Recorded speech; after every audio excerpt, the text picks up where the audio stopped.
Glad that you're here. How many of you are glad you're not at camp this week? I mean, I'm glad somebody's at youth camp this week. I'm just glad it's not me.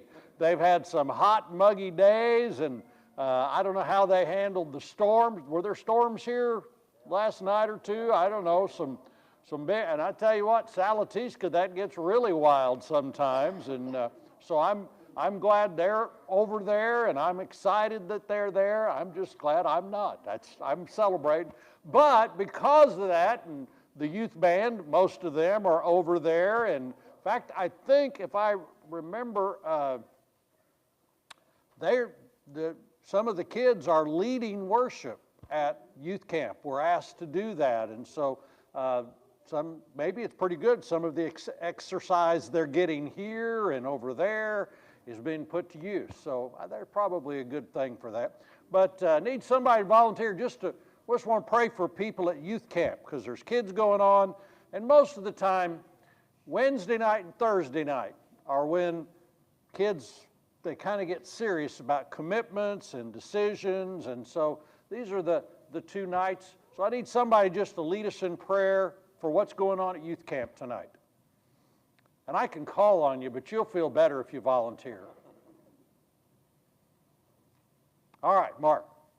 Lord, we do just come to you this evening, thanking you for the blessings of today, Lord. We just pray for youth camp for Sam and the other counselors that are there leading and guiding. God, I pray for each youth that is there. God, that their hearts will be fertile. God, that as you call them, there'll be a response. And Lord, we just pray for the Spirit to move in that camp. Amen. Thank you. Appreciate that. We'll talk about other prayer requests later on. Philippians chapter 1. Tonight we're going to talk about death. And I'll just be up front with you. I don't think folks like to talk about death very much. We're not really good at that. In fact, I think as a society in America, we've even gotten to where we sort of box death up, and we put it over at a funeral home, and we kind of dress it up. And I am not old enough, but I do know there was times when visitations, the body would actually be in the house, in the living room. And I had somebody tell me one time, we played under Grandma's coffin. I mean, but the idea that you grew up understanding that death was a part of the world we live in. Used to be, everybody went to funerals. I mean, you'd have big crowds at funerals. I'm even just talking in my lifetime. And I've just gradually, folks will come for like 10 minutes at a visitation and stand in line and leave, and then nobody shows up for the funeral. Sometimes it's sad. Of course, funeral dinners, they'll come for the food. I'm not sure what else they come for, but we're even getting now to where we don't do full-blown funerals. We have more cremations. We don't see the body. Used to have visitations when I was in Chicago pastoring, when I first got out of seminary.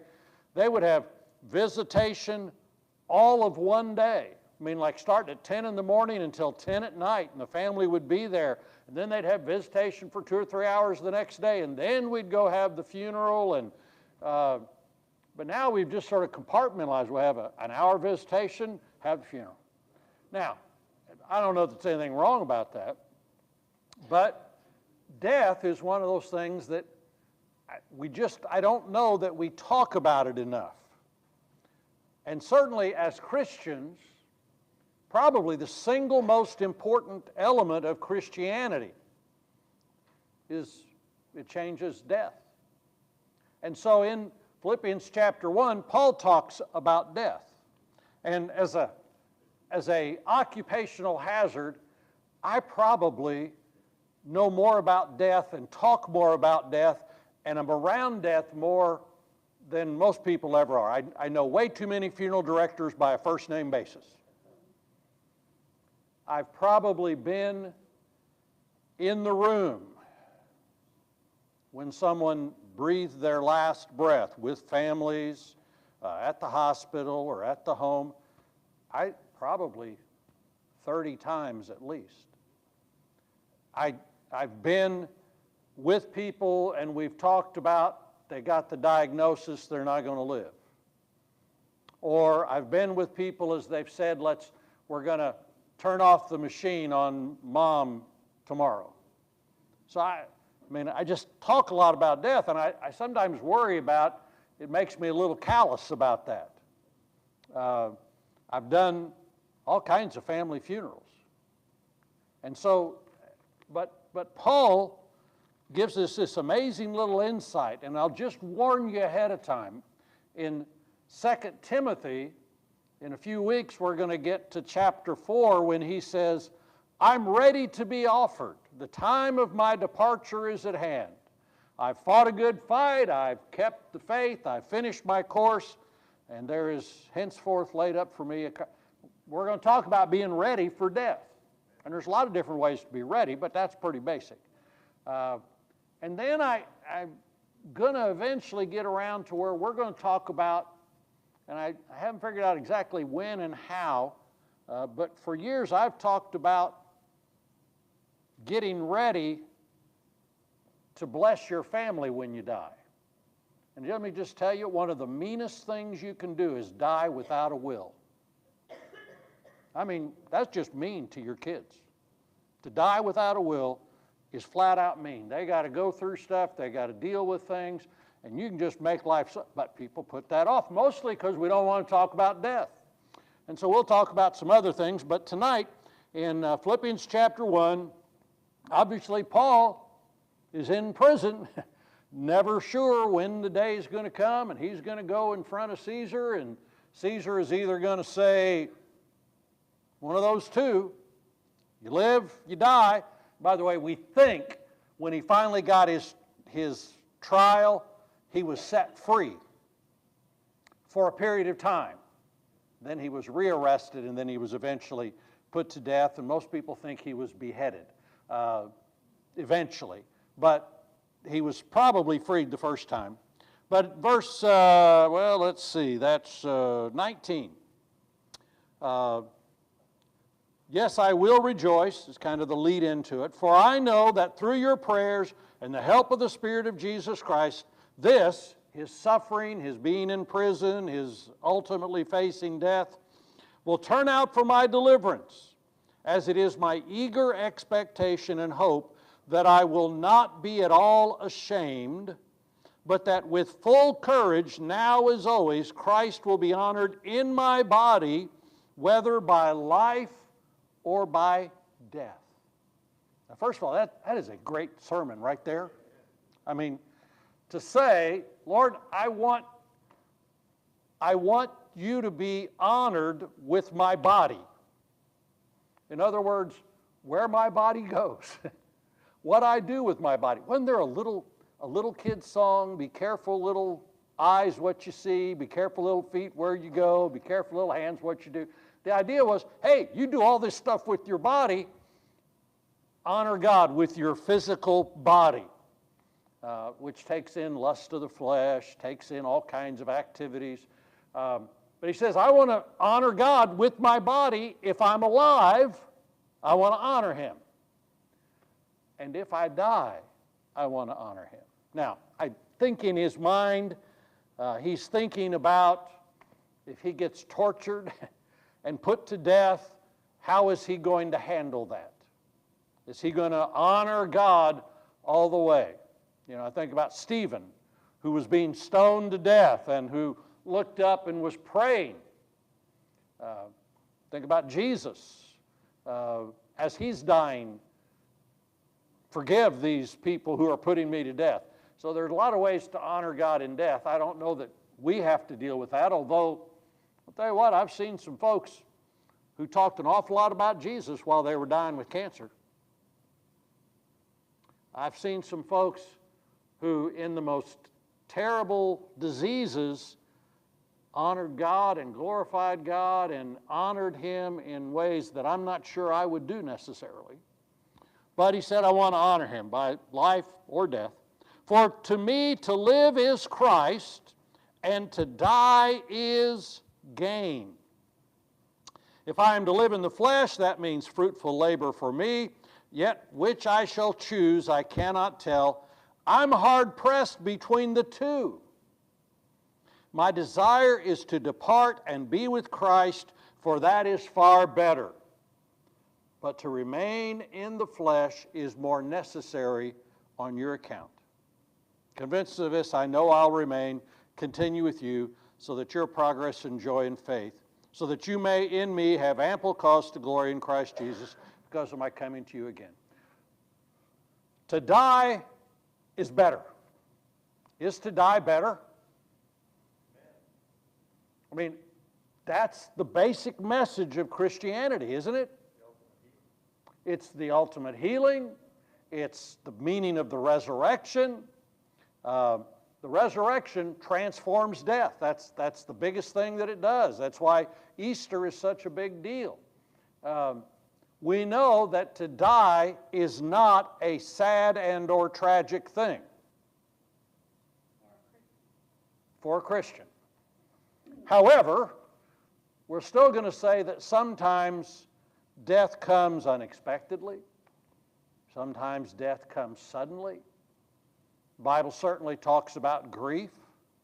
Jesus went to a funeral. Boy, every time Jesus went to funerals, he really messed them up. Did you ever think about that? I mean, he just messed them up. He went, the widow of Nain was burying her boy, and man, he messed that up. I don't know if they had the funeral dinner afterwards or not. He just raised that boy, and then he went to Lazarus' dinner, and man, funeral there, he messed that one up too. He just did a lot of wild stuff, but how do you look at death? Now, to live is Christ, so living is okay, and living is good. But Christianity says death is not the end. Now, that takes us in a lot of different directions. I think what Paul says here, and he kind of gives us the balance, I need to live today, and if God lets me live, if I wake up, I'm going to honor Him. And if I die today, I'm going to be with Him, and that'll be okay. Have you known people who were ready to die, to the point of wanting to die? I mean, I've had a lot of folks. Beulah McLean. Beulah was kind of a faithful person in Effingham, and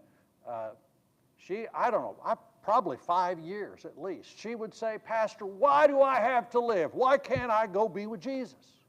I mean, she even got mad. I mean, she was mad about it sometimes. I see other people, and they're going to, and I see these younger people who die, and they go to be with Jesus, and I want to go. I got this body that's not worth anything, and now, that is a little bit of balance. As Christians, we don't believe in hurrying up death. Euthanasia is the other half of abortion. We don't believe in hurrying up death. We believe that in God's time death comes, but that it's an okay thing. It's not something to be afraid of. Now, I'm 67. I'm not, that makes me, man. I must tell you, when I was 30 and 40, I thought about death a little differently. Had children, little children. And I even spent time saying, look, Jesus, I want to be ready to go, but I'd really like to be here for my kids. I'd really like to be here to see all my kids know Christ. And now it's, Lord, I'd like to really be here to see all my grandkids come to know Christ. And Lord, I'd kind of like to be here for Karen. And although Illinois is a community property state, she gets everything anyway. But I understand that as years pass, there's a way where you can come to where, no, I don't want to cause heartache to my family, but I also don't want to be a burden to my family. I'm not afraid to die. I'm okay with what happens after I die. I will tell you, there's a lot of ways to get to death I'm not real excited about. I don't really want to be 5 years dealing with cancer. I don't want to be in a nursing home for 7 years and not know anybody. Mostly, I don't want to be a burden to my wife or to my children. There's a lot of ways to think about this stuff, but to say, Lord, I want to be okay. I want to live today, and if you give me today, I'm going to live and do the best, but Lord, I'm not going to grieve when other people die for them. I'm going to grieve because I miss them. But I'm going to understand that people are in the presence of God. So while we're on this, let's just talk my personal understanding of death. Physically, death is three things. Your heart stops. So if you take a pulse, you don't have a heart, you're close to death. You stop breathing, respiration. Clinically, it's cord activity. The brain stem. There's a part of your brain down here, and even if you're in a coma, there's the autonomic things that you breathe without thinking about it. That's all back here. And so the real clinical, if you're on wires, if they've got you in intensive care, you know, your heart stops, flatline. And there's no respiration, and if they've got you on an EEG, there's no cord activity. Those are all death. I don't know what really God says is death. But my personal conviction is that whatever death is, the very next moment, you're in the presence of God. That's my, to be absent from the body is to be present with the Lord. So that's my own personal conviction, that I think you're there immediately. Now, I don't know that you're in the heaven of Revelation chapter 20 and beyond. I don't know. The whole bosom of Abraham, today you'll be with me in paradise. I believe if you're a believer and you die, you are in the presence of God. If you're not a believer, I believe you are immediately separated from God. If I read Revelation, my own personal, the first person who goes in the lake of fire is Satan. And then the false prophet. And so I don't know what it is to be separated from God. I don't know if you die without Jesus, are you immediately in the hell of Revelation? I'm just telling you, I don't know. But I do believe with all my heart, and I think the Bible teaches that when you die, you're immediately in the presence of God. And there is freedom from illness. There's freedom.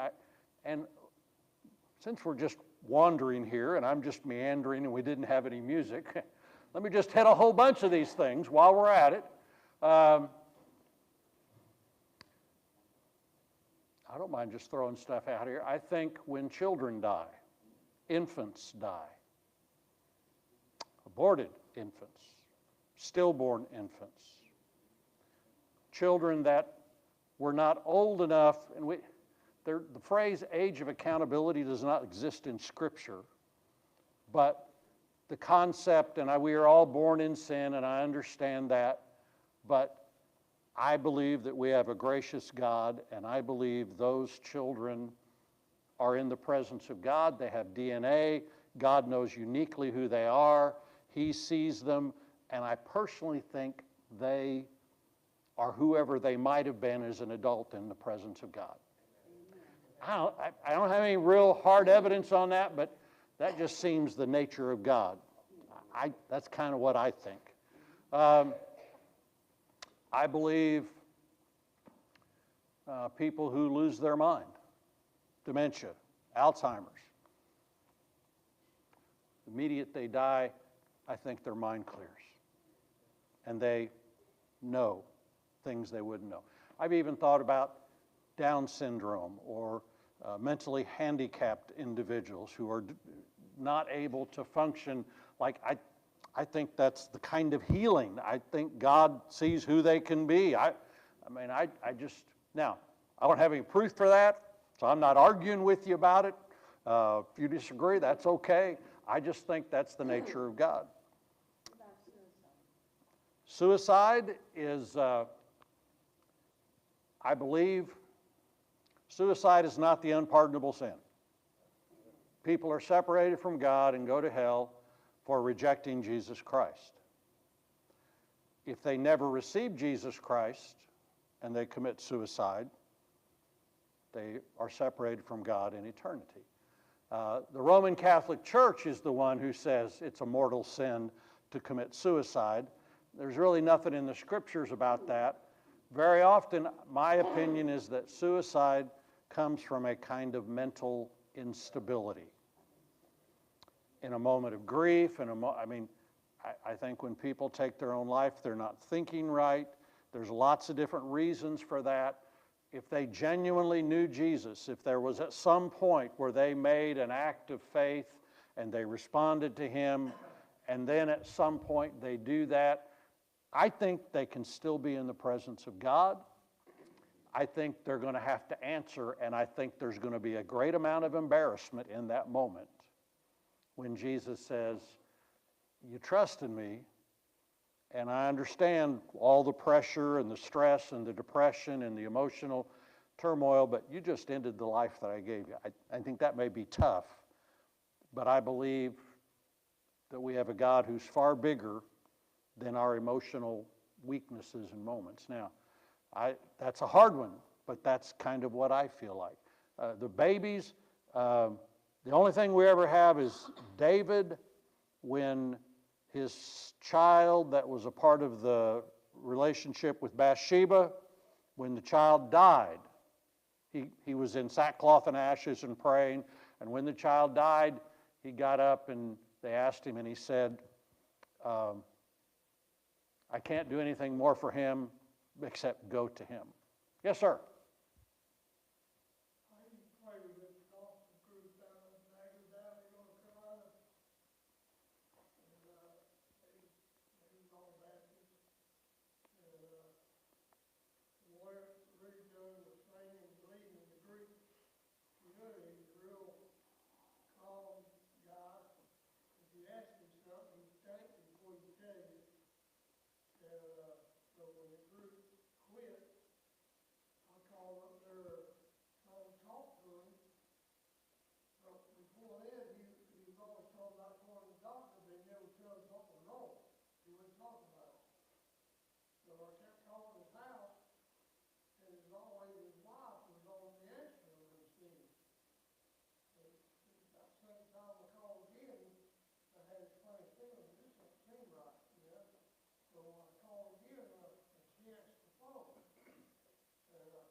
And that's a hard one. I mean, it's difficult, and I've gotten the call and got to the house before the coroner got there, and was with. There's so many things, and there's a lot of just depression does stuff that I don't know that you and I can really understand. But again, I think that God, this world is a veil, and He can do what He wants. Now, do I know for sure what God's going to do with situations? I don't preach anybody into hell or into heaven, either one. This is how you get each place, and I think God is in charge. But this idea that it is not the end, real clear about that. Paul makes that super clear. Death is not the end. It's appointed unto man once to die, and then the judgment. I'm not in charge of judgment. And I will tell you, I'm glad I'm not. I'm glad we have a righteous judge and a God who knows far more than I do. Well, we're talking about, I wrote down a whole bunch of stuff left in there of bizarre things to talk about. I am always skeptical when people say, I died and I was dead for this long and Now I'm back again. Now, did Jesus raise anybody from the dead? That happened in the Old Testament. Always was a purpose. Always was. I kind of assume Lazarus was in heaven, in the presence of God. And I've kind of secretly thought that's why Jesus wept, because he was getting ready to call Lazarus back out of heaven, back into this world to have to die again. But God's in charge of I don't know what death is. I know people whose hearts have stopped and they've been revived. I know people who've stopped breathing and been resuscitated. That cord activity, I don't know about that. But I'm a little suspect sometimes when I hear stories about I died and I went to heaven, or I died, I went to hell, and I came back. But I'm never going to say God can or can't do things. I'm going to leave that with him. But I think when you die, you die. Unless God intervenes miraculously, and if he does so, who will get the glory and the attention and the credit? I mean, if he does it, he's got a purpose. He had a purpose for Lazarus. He had a purpose for Tabitha. He had a purpose for every time that Jesus did something. There was a specific purpose for it. So,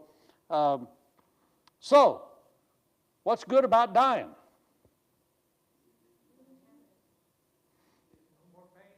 No more pain. I'm beginning to, I got stuff in my body that I'm not sure about. This doesn't work. And in fact, Karen and I were the other day, and I remember as a young pastor, and I went to Effingham. I was 32, and there was all kinds of old people in that church. And I mean, it was just talking about their doctor's appointments and their medication, and they wanted to show me their scars that I didn't want to see, and talked about all their problems. And I kind of, Karen and I talked about, man, these old people. And then one day, it was us. And we were talking about our doctor's appointments and our medications and all of our different things that we've had. And there is something about this body eventually wearing out. Adam and Eve, the first couple chapters of Genesis, how long did people live?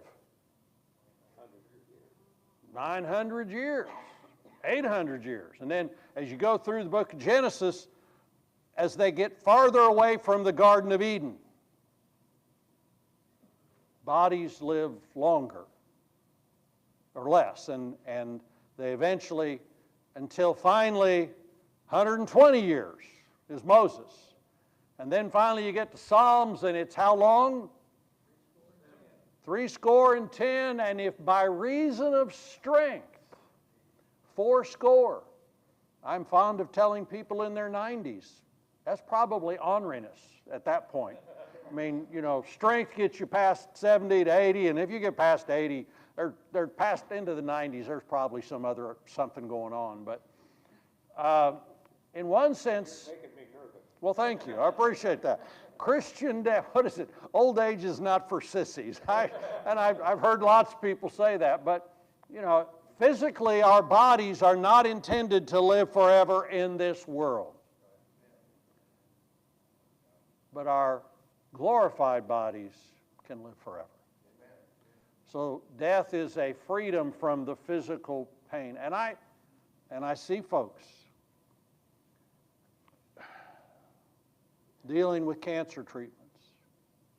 And probably some of the most difficult conversations I have with people is, do we turn off the machine? Is it okay to stop?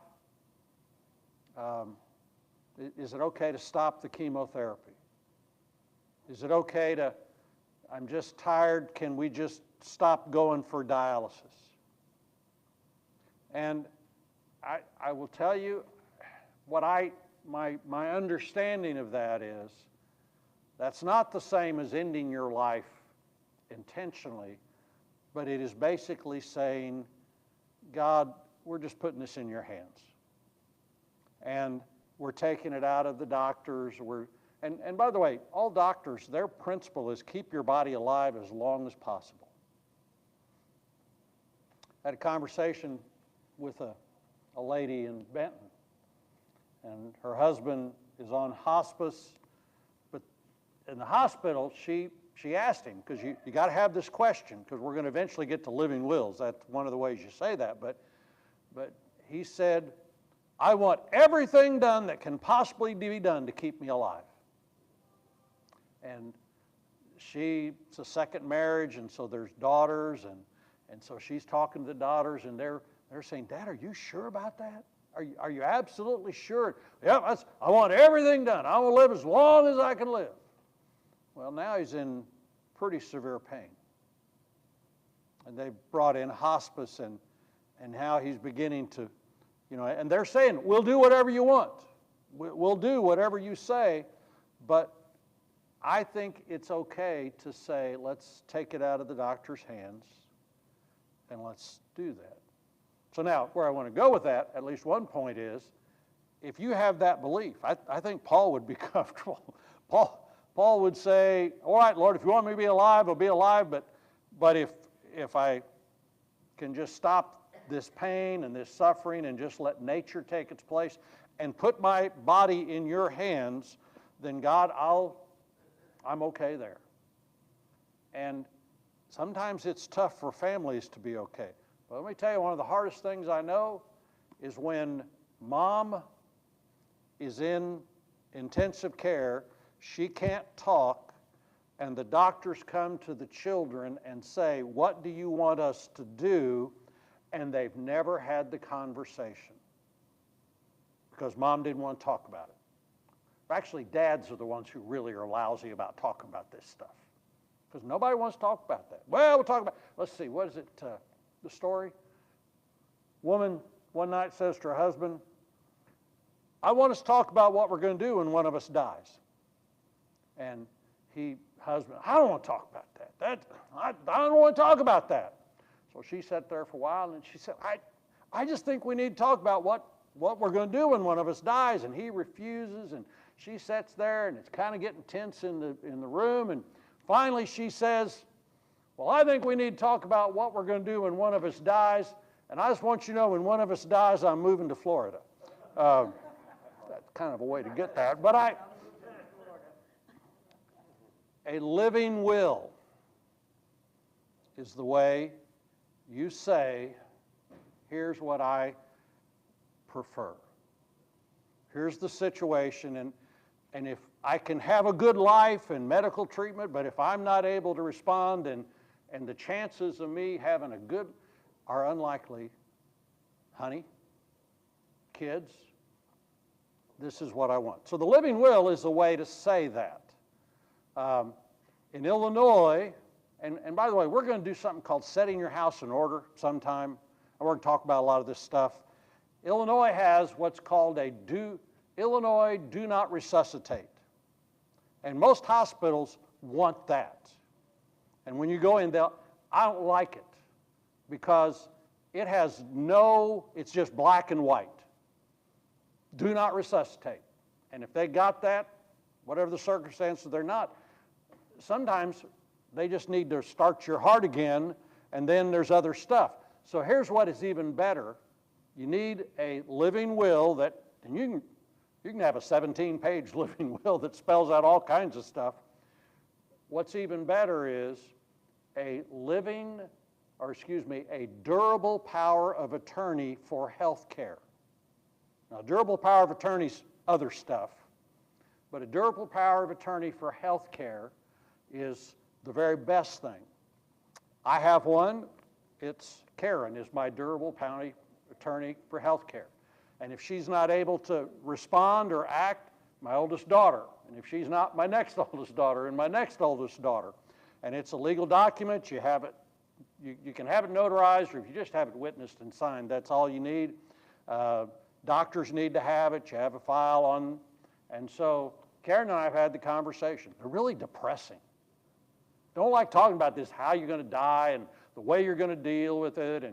But I trust her. She knows how I feel. if there's a reasonable chance that I could be resuscitated and have a decent life afterwards and be a blessing to her and to my children, then she knows. We'll try that. But she also knows that I am absolutely certain and fine that if my mind is gone, if I'm in a nursing home, if I'm a burden to her or to my children, my desire is to go be with Jesus. And I'm okay with that. So now, let me just, have any of you had to make that decision for a family member? Okay, some of you, I mean, if you live for any length of time, you're going to do that with mom and dad or grandma or grandpa. Those are hard. Yeah, there's just no easy way to make that decision, and there's no way to walk away from it feeling good, except I tried to do what Dad wanted. I tried to do what Grandma wanted. I tried to do what's best. And you and I, and in my durable power of attorney, it just says, I believe that being with Jesus is better than anything in this world. And if I can't honor Him with my life, and that's this principle, Paul says, I'm going to live if I can honor Jesus with my body. And if my body is not going to let me honor Him, if I can't preach, if I can't bless my kids, if I can't be a blessing to other people, if I'm not able to do those things and I'm just going to be a burden to them, and then I want it to be put in God's hands. Now, let me also tell you, I've been there when they've made the decision to turn the machine off. And that's really weird. That's just strange. But I do have a story where a lady didn't have a living will. She'd never really talked about it. They put it off. But I had met her and knew her. And St. Anthony Hospital is a Catholic hospital. They do faith a little better than other people. And so they brought everybody down, and they decided it's okay to turn the machine off. So the lady was 55, had a lot of health issues, so her husband was there, kids were there, I was there. We turned off the machine. She didn't die. In fact, her heart started beating on its own. She lived for 6 more years. She made a public profession of faith, and I baptized her. And then when she finally died, it was a whole different situation altogether. Now, that's the only time I've ever seen that happen. Most of the time, they tell you what to expect. But when you're certain about faith, it does change things. And so this idea of, is it okay to let go of doctors' treatments, is different than committing suicide, different than physicians-assisted suicide, different than euthanasia. It's basically saying my body, the one God gave me, is not able to live and function on its own. Let's just let death come naturally. So this is an interesting little thing, and he's later going to say, I'm ready to be offered, and we think that's later on. And so we're going to talk about being ready, and I would say, if I ever get around to, I probably will preach that someday. It's my favorite, one of my favorite funeral texts for Christians. Paul says, I'm ready. He was ready because he knew Jesus. He was ready because life was hard. Physically, he was suffering. And ready physically and emotionally. The truth is, we never get ready for people we love to die. Not really. We may say it's okay, we may accept it, but we're never really ready for people we love. But he was ready, and there's something good about that. By the way, I also like John 14 is the other one, because Jesus talks about death. And it's interesting, John 13, he says, by the way, I'm going to die. And it upsets his disciples. And so I'm glad it upset them, because he answered them. Because he said in chapter 14, how does chapter 14 begin? Let not your hearts be troubled. They were troubled because he told them he was going to die. And he said, let not your hearts be troubled. You believe in me, believe also in God. In my Father's house are many dwelling places. By the way, it is dwelling places, not mansions. Although, if Jesus has been working on them, because he went to get them ready, if he's been working on them for 2,000 years, I think they're going to be pretty good. I mean, whatever we need in an earthly body or glorified body, it ought to be okay. And by the way, I don't know very much about heaven. It works better in the song. Well, I know. And yes, a mansion just sounds better in the song, and I understand that. But it's the way it is. My he's been reading stuff about heaven for the last 10 years. Anything about heaven, he wants to read. Somebody gets a book, for a long time he'd go to thrift stores. By the way, he does devotions out of, guideposts.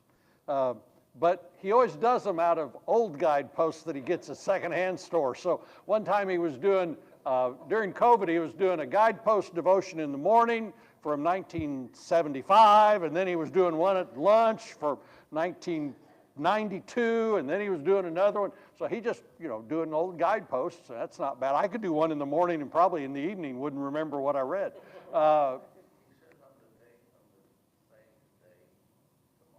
There's something to be said about that. So this whole thing about death, the fascinating thing about it is that Paul is facing death, and he doesn't talk about it in a negative way. It is great. It's better. And he even says, I'm struggling, which is better.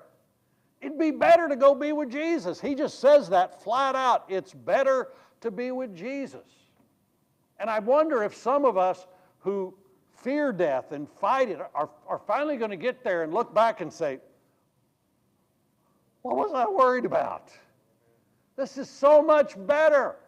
In fact, people always say, when I get to heaven, I'm going to ask Paul about this, or I'm going to ask somebody about that. I think we're going to be there, and when we see the glory of God, I think we're going to spend the first 100,000 years just saying, wow, just blown away, not even able to fathom. And Paul has that sense. To go is to be better. But if you're not going to die today, by the way, if you're not going to die tomorrow, and I sometimes on Sunday have said, the odds are that most of you are going to have the ability to be back here next Sunday. I mean, I may have to do a funeral for somebody, but probably God's going to give you another week. And if he does, honor him with your body. Glorify him. Be a blessing to somebody. And when Paul finally settles this, he says, I'm pretty sure that I've still got work to do and I got people to bless. You folks in Philippi, I don't think you're where you ought to be yet. I got to work with you and I got things to share and I want to be a blessing. And so I'm going to go ahead and just assume God's going to get me out of here and I'm going to come and see you and I'm going to keep being a blessing. And if not, then I'll go be with Jesus. Well, listen to this. I would think death, the only bad thing about it is death. If you face death and you don't believe, if you believe that's it, death is death. You're done. You don't, there's no life. But for someone to believe in death, that's it, that doesn't believe in Jesus Christ. It's pretty tragic. It's the end. That's a bad deal. Yeah. You're not just gonna die and die. You're gonna keep living, and if you die and you don't know Jesus Christ, It's far worse. By the way, I think God makes heaven pretty great and hell pretty bad for a reason.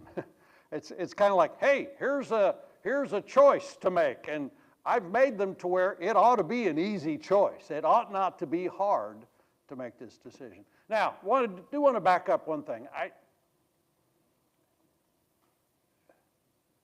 Death is still an unknown thing.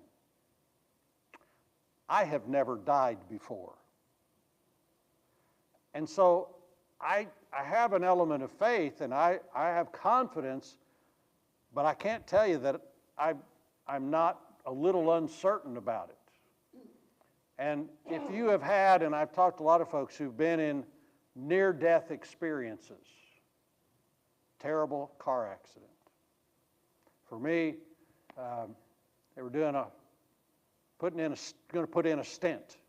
And I'd had stents before. That's not a big deal. But when I woke up, they said, we couldn't do the stent. So tomorrow, we're going to crack your chest open and we're going to do bypass surgery. So then they went on and they tell you what they do. And of course, what they do is they stop your heart. They run blood through a machine, and that's on bypass, and then they fix your plumbing, do a little, I think like radiator, don't they have stuff to put in a radiator, fill the leaks? I thought they could do that, but they said no. But Karen was there, and we talked, we had the conversation. If this happens, my mind's gone, there's brain, whatever, we talked through that, but then there's that prayer, to say, Lord, I'm okay. If they stop my heart and it doesn't start again, that'll be okay. But I have to be honest, Lord, I still got kids. I was 44, 45, something like that, 43. Lord, I got kids. I'd like to be around for some weddings. I'd like to be around. If it'd be okay, I'd like everything to go well, and I'm going to ask that. But Lord, if it's not, I want to be okay with that. But that doesn't mean that there's not a certain amount of nervousness. Part of it is I'm confident about what's on the other side. I'm just not sure about how you get there. So I think it's okay to be a little uncertain, and I think that's not necessarily a lack of faith. It's just I've never died before. Now, if I died 2 or 3 times and figured it out, that'd be okay. But I think there's a humanness to it. But then there's the element of it's better for me, but it's hard for my family. And honestly, we don't really do funerals for the person that died. We do funerals for the people who are left. So, I don't know. Has this been really depressing? Pretty much. Yeah, pretty much. Or maybe not. Maybe more exciting. Yes, ma'am. Well, the Bible says that the last enemy that Jesus will conquer is death. Mm-hmm. So, Yeah. death is an enemy, because eventually we're going to go to die. Mm-hmm. Yeah. It's an enemy that came because of sin. And that's why death is in the world. And the whole context of the resurrection. Now, Christianity does a lot of things. I think Christianity will make you a better husband or wife. And Christianity, relationship with Jesus, bless your home, bless your family, ought to solve a lot of problems in your life. But the real heart of Christianity is the resurrection. Life after death. And, eternity, 80 years, 90 years, 100 in my dad's case. Well, there's a lot of folks, some of you may likely live to be 100. But there's a point where life in this world can grow old. But it's fascinating that we have this little snippet where Paul talks about death and life after death in a way that there's really not very many other places in the Bible that it talks about. So, we are someday going to talk about wills. You need one. Even if it's simple, you need one. Durable power of attorney for health care. I really think that's the best deal. I've had arguments with folks at the hospital on the ethics committee about the Illinois do not resuscitate. It's just black or white. There's no way to evaluate the situation. A real live person who knows you and who loves you can make that decision a whole lot better, even though it's hard for them. That's a good thing. There's a lot of other decisions. We're going to talk about a box that you all need that's got all that stuff in it. So we'll talk about setting your house in order. Now, by the way, that's Hezekiah, where prophet Isaiah comes to Hezekiah and says, by the way, God told me you're going to die. You're not going to get better. Set your house in order. Well, just let me tell you, y'all are going to die. I'm going to die. Sometime, if Jesus doesn't come back, and then nobody's got to worry about it, but until then, get your house set in order, and there's things you just need to do. And it is depressing, and it's not any fun, but you do it, get it over with, and then just forget about it. Don't have to worry about it. Somebody else? Yes, sir. There's this girl that picture she took her mother died. Mm-hmm. It showed good. And she's laying there in her home dying. About 80, I think she's 89 years old. And she raised her hand up, and she raised up, and she looked up, and they asked her, "Mama, you see anything?" She said, "Yeah." She said, "Well, what do you see?" She said, "I can't tell who they are, they're too far away." And then she said, "Lay back down." And then she looked up again, she raised her hands up, she raised up, they said, "Mom, you seen the light of your old son and I?" She said, "No." Still ain't got close enough for you to see who they are. And then she just lay down then, she just closed her eyes, looked straight like this. I told you I've been in rooms, I don't know, and you may have very well been in a room when someone breathes their last breath. And it's especially if somebody's struggling with cancer, emphysema, there's a lot of things. And actually, when their body fills up with fluid, is a really peaceful way to die. It's not a bad, I mean, that's one of the less painful ways. Eventually the oxygen just diminishes and they just go but they'll breathe and then they'll be like 20 or 30 seconds. Then, and then finally there's the last breath. Most of the time, I've been in rooms and it's a really good experience. I don't even know how to explain it except for there's a sense of the presence of God. Been a couple times where there wasn't a good experience. And sometimes people die gasping or choking or whatever, and it's unpleasant. But there have been a couple times where spiritually it was uncomfortable. Now, I'm not trying to read a bunch into that, but there have been times where it was one of the most beautiful things in the world for somebody just to finally breathe their last breath and just go to be with Jesus. And if I was going to write it up, I got a plan for God. I'd like to live about 80 years, maybe 84, 5, We struggle. My dad's 100. Karen's mom is 87. She bowls twice a week. So we're not sure. The gene pools, we may be around. We may be stuck with each other for a long time. We've discussed that. But yeah, I'd like to live a long time and pretty much have my mind and be able to at least function a little bit and have my family and do some things, and then just like to go to bed one night and just wake up with Jesus, and that'd be all right. Unfortunately, you and I don't get to draw that up. But it does happen sometimes, and if you can avoid cancer, it's great. But you know what?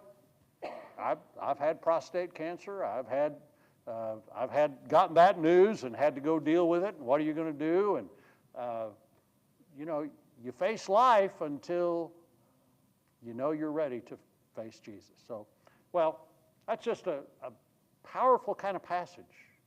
And it goes so many different directions in the way we think about life and death. And I finally got to the answer when I hear that somebody died.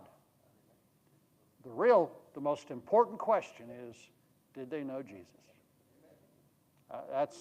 They're not anything more important. Now, eventually you talk about how did they die, what were the circumstances, other kinds of things, but the most important question is, did they know Jesus? And I tell you, I do funerals for, not so much anymore, but in Effingham, when they called me when all the hard funerals came. Johnson Funeral Home.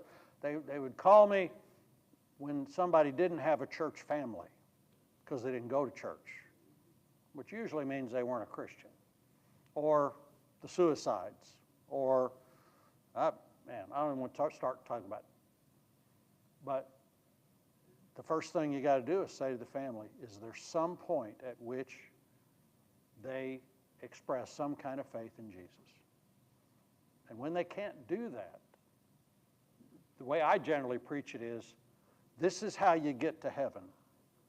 We hope they did this at some point in their life. And then I kind of just move on to other things. But you got to say it.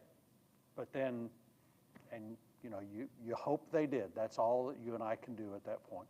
Well, okay, that was about as depressing as I know how to do church. So we're just going to, maybe we ought to sing Just Over the Hilltop. But we have a God who transforms death. And honestly, every time Jesus showed up in a cemetery, he messed it up. He changed the whole, and he's going to mess a lot of cemeteries up one of these days. Talk about they're going to just have all kinds of problems, and we'll see what happens in those groundskeepers for cemeteries. There's a lot of stuff going to be changing someday, and that's the promise we have, and that's the most important message that we have to offer. Jesus Christ transforms death into life. Well, we prayed for the kids.